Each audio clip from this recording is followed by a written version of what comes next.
Well, Central Maine's largest 4th of July celebration is underway in Clinton. Kadichi Lawrence was there today and has more. Locals have gathered at the fairgrounds here in Clinton for their annual 4th of July celebration, a celebration that started out with a parade and then live music. But the biggest attractions is the fireworks.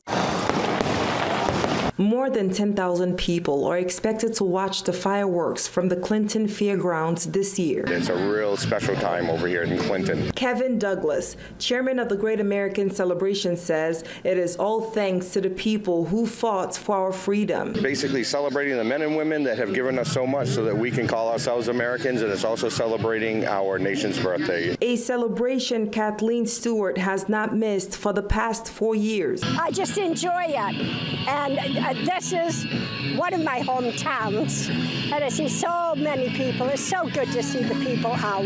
For Sheila Carver, it is her first time celebrating the 4th in Clinton. She says it is meaningful to see people having a good time. To see all these wonderful people celebrating, having a good time, just having a good time. And I hope it stays that way. From shopping to kid-friendly activities and more, Douglas says there's a lot in store for everyone. If you've never been here before, come down and give us a chance. If you have been here before, come on over and watch the fireworks. There's plenty of food, plenty of vendors, and lots of fun. Kadichi Lawrence, WABI TV5 News, Clinton.